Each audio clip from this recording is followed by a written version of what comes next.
So, Ethan Hunt versus Skynet, or the Church of Scientology. I don't know. Take your pick.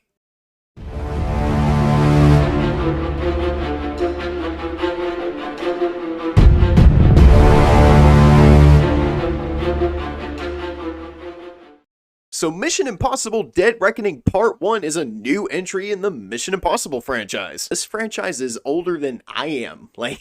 Holy shit. But this movie once again follows Ethan and the gang as they go rogue in order to track down a super weapon that in the wrong hands could threaten all of humanity. So pretty much like the last few Mission Impossible movies, I guess. I mean, not that it's really a bad thing. I mean, if the formula isn't broken, don't try and fix it. I'll go ahead and be honest with you guys. I haven't really been a huge fan of the Mission Impossible franchise. In fact, I think everything from Ghost Protocol and onward are really the only ones I've seen. But if I could compare this to the ones I have seen, I still think it's pretty damn good, but I think the hardest thing for me is going to be trying to judge this movie as just one film, because it's got part 1 in the title, so you can only assume there's going to be a Dead Reckoning part 2. While watching this though, I kept comparing it to Harry Potter and the Deathly Hallows just because Harry Potter and the Deathly Hallows was in a very familiar situation. This movie really feels like Deathly Hallows Part 1 in the fact that you get the feeling that this is kind of the calm before the storm. And that's kind of a kryptonite for this movie because honestly,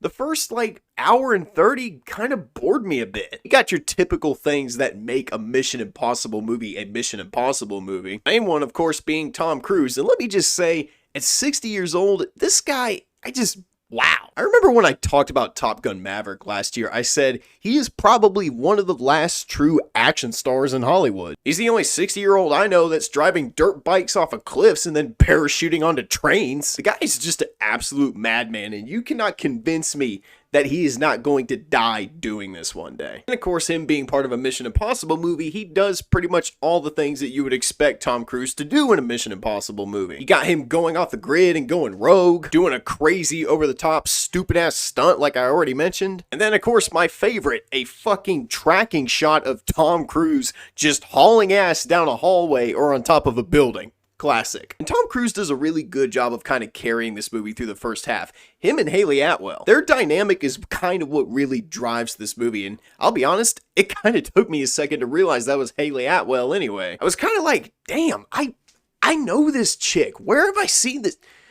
Wait a minute, is that Peggy Carter? I do feel like the direction with her is a little all over the place though. It seems like this movie can't decide if she's a thief with a heart of gold or some kind of femme fatale. She does end up being an ally to Ethan by the end of the movie, but throughout the entire thing, she's kind of a foil. And I do think the villain of this movie is kind of the weakest point of it. I see where they're trying to go with this guy, but I just don't care about him. This movie keeps trying to tell me why I should hate this guy, but the movie never really gives me a reason as to why I need to hate this guy. It just keeps telling me that I need to hate him because Ethan hates him. Literally, the first hour and a half of this movie is just Ethan chasing this guy all over the place. As slow as the first hour and a half really is, it still does have things that I like about it. In fact, in the first 10 minutes, there's this whole sequence in an airport where a bunch of people are going after Ethan and trying to get him and Hayley Atwell. It's pretty intense. You're gritting your teeth. Stuff like that I enjoy. And all of that really leads up to a finale that is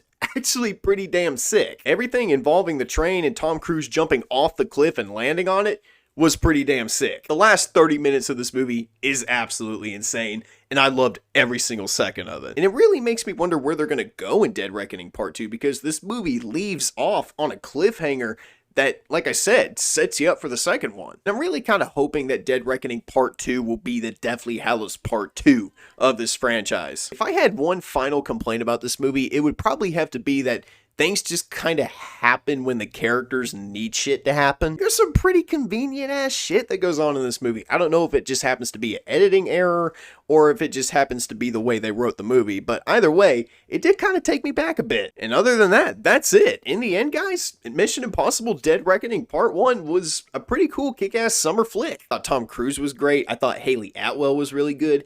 This movie does have some pacing issues in a few moments that kind of take you back a little bit, but it's still pretty fun. I can kind of look at this movie and go, you know what? I know this is leading to something that's probably going to be really kick-ass, and that's why I'm going to say Mission Impossible Dead Reckoning is definitely worthy of being in my collection.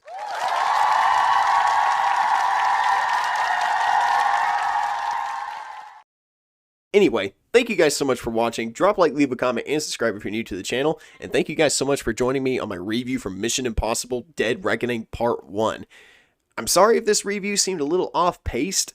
Believe it or not, I'm actually scrapping the scripts entirely. Like, this is the first review I've done since the 355 review last year, where it was almost completely unscripted. I think I got through the intro, and then that was it. This entire review has just been a free flow. And with that being said, thank you guys so much for watching. Once again, drop a like, leave a comment, and subscribe if you're new to the channel. Shut up, Bailey. And as always, I'm the Unbiased Movie Nerd. I'm saying peace, and I'll see you guys in the next review. Peace out, everybody.